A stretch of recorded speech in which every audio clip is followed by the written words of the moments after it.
ప్రభుత్వ పరంగా పట్టా విష్ణు కుటుంబాన్ని అన్ని విధాలుగా ఆదుకోవడం జరుగుతుందని జిల్లా టీడీపీ ప్రధాన కార్యదర్శి పింకె శ్రీనివాస్ బాబా పేర్కొన్నారు. అందులో భాగంగానే కాకినాడ జిల్లా కాకినాడ రూరల్ నియోజకవర్గం కరప మండలం కరప శివారు పల్లిపేటలో శుక్రవారం సాయంత్రం 6 గంటల సమయంలో పట్టా విష్ణు తాటెకిల్లు అగ్ని ప్రమాదం జరిగి ఆస్తి నష్టం అధికంగా జరిగింది.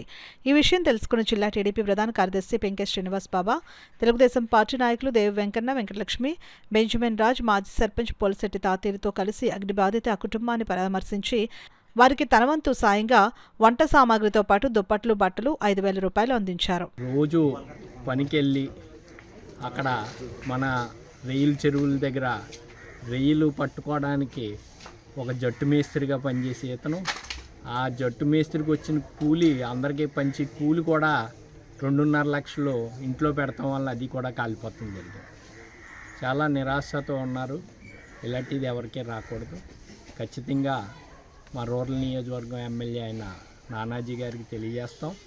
అలాగే దీని గురించి కలెక్టర్ గారికి కూడా చెప్పి తగిన పారితోషం ఖచ్చితంగా అందజేయాలి అని, గవర్నమెంట్ వారు ఖచ్చితంగా ఇల్లు కట్టి ఇలాగ ఎమ్మెల్యే గారు చూసుకుంటారు అని తెలియజేస్తూ, ఈ కుటుంబానికి ఎవరైనా అండగా ఉంటే ఆదుకోవాలని కోరుతూ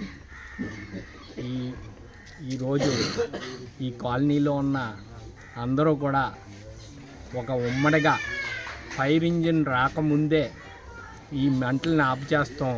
వాళ్ళందరికీ కూడా నేను ధన్యవాదాలు తెలియజేస్తున్నాను. ఎంచేతంటే ఈ పక్కన కూడా ఇంకా ఈ గ్రామంలో పక్కనే ఇంకో పాక ఉంది, అవి కూడా కాలిపోదును. కానీ అందరూ దీంతో ఆగేలాగా చేసినందుకు సంతోషం. గ్రామంలో కూడా ఇలాగే ఎవరికైనా ఆపదొస్తే అందరూ కూడా ముందుండాలని తెలియజేస్తూ